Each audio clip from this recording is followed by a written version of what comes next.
बात भगवान राम के जन्म से पहले की है।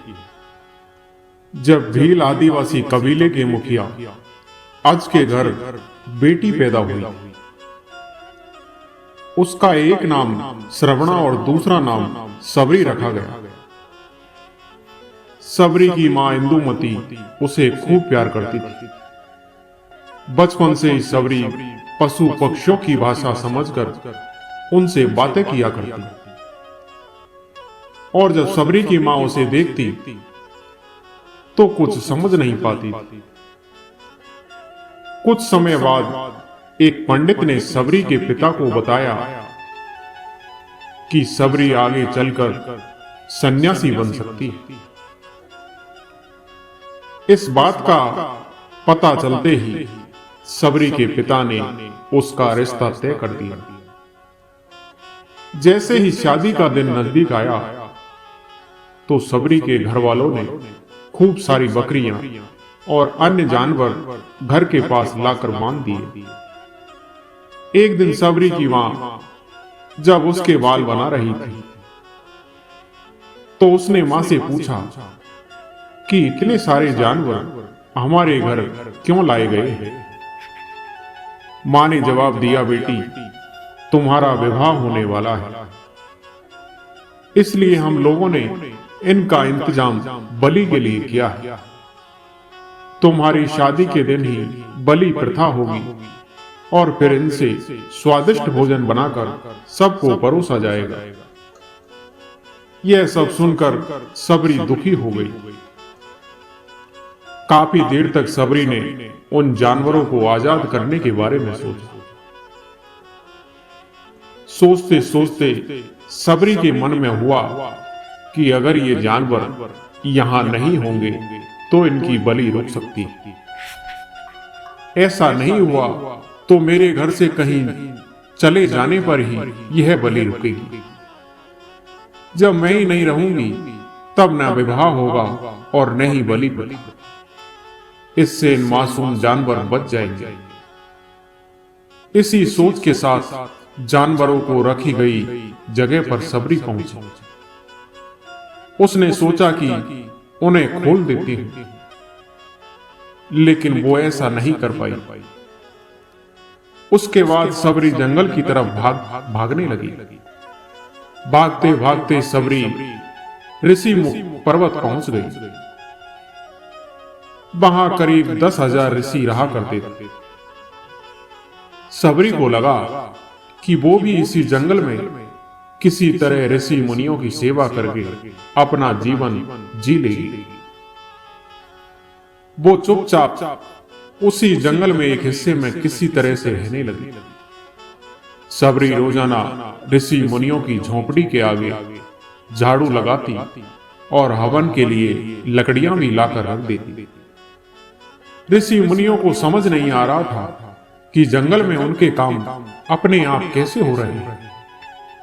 एक दिन सबरी को किसी ऋषि ने देख लिया। उसे देखते ही उसका परिचय पूछा। जैसे ही सबरी ने बताया कि वो भील आदिवासी परिवार से संबंध रखती है तो उसे ऋषियों ने खूब डांट लगाई। सबरी को इस बात का बिल्कुल भी पता नहीं था कि उसकी जाति छोटी है और उसे ऋषियों द्वारा जाति की वजह से अपमान सहन करना पड़ेगा।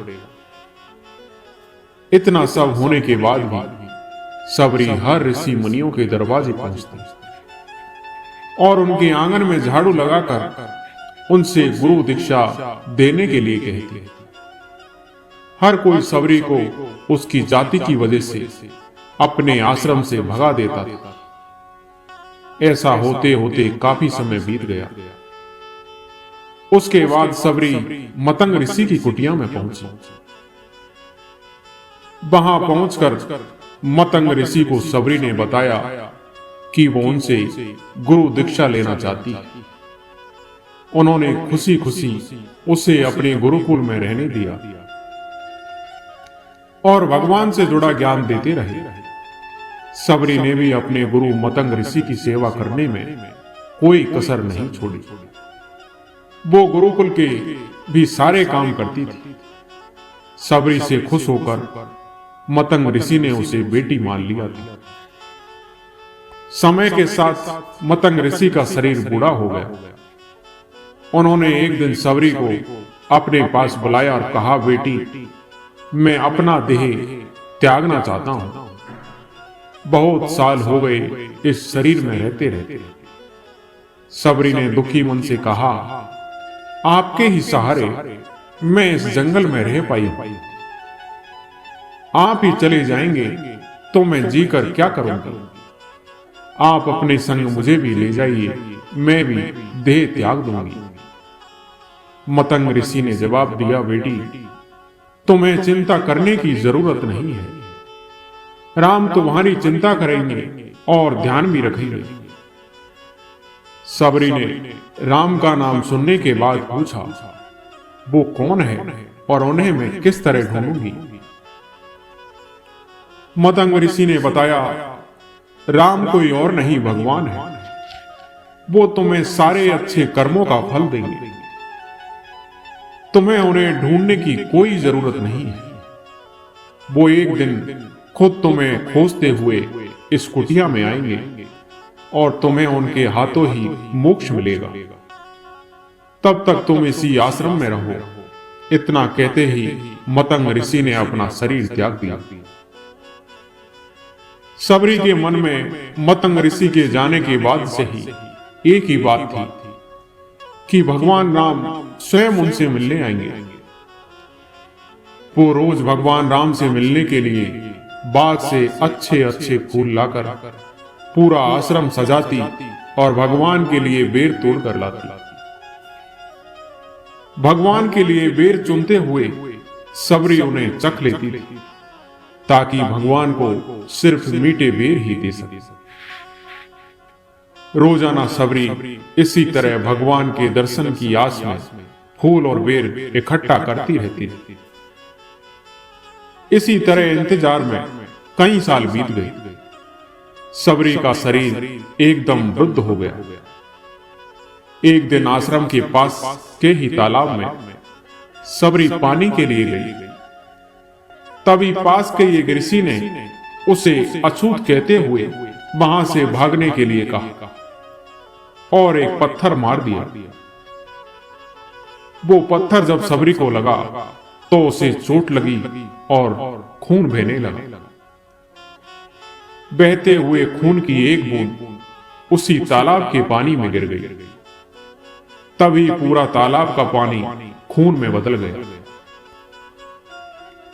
ये सब होता देखकर ऋषि ने सबरी को ही डांटा और कहा कि पापिन, तुम्हारी वजह से पूरा पानी खराब हो गया।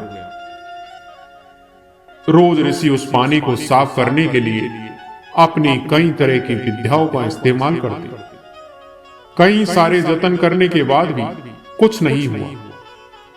फिर उन्होंने गंगा जैसी कई पवित्र नदियों का जल भी उस तालाब में डाला, फिर भी तालाब का पानी साफ नहीं हो पाया और वो खून जैसा ही रहा।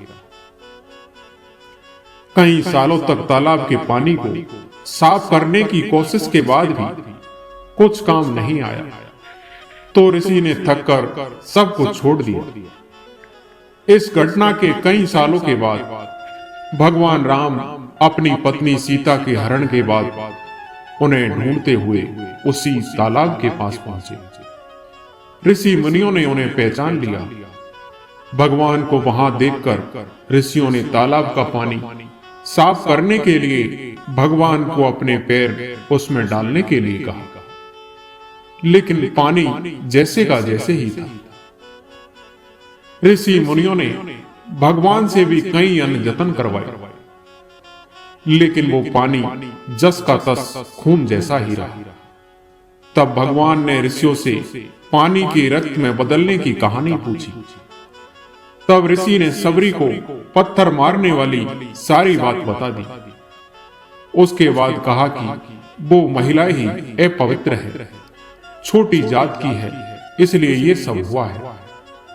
उसी वक्त भगवान राम ने कहा, ये सब आप लोगों के खराब वचनों से हुआ है। सबरी को इस तरह के शब्द बोलकर आप लोगों ने उसे नहीं बल्कि मेरे दिल को घायल किया है। इसी घायल दिल के रक्त का प्रतीक यह तालाब का पानी है। आगे भगवान राम बोले, कहाँ है वो माई?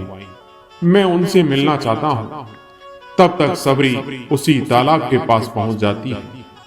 इस दौरान सबरी के पैर को ठोकर लगती है और कुछ धूल उस तालाब में गिर जाती है। तभी सारा पानी साफ हो जाता है।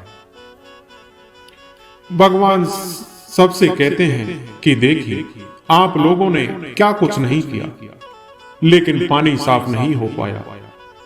अभी सिर्फ इनके पैर की थोड़ी सी धूल ने ही तालाब का पानी साफ कर दिया। भगवान राम को सबरी पहचान चुकी थी।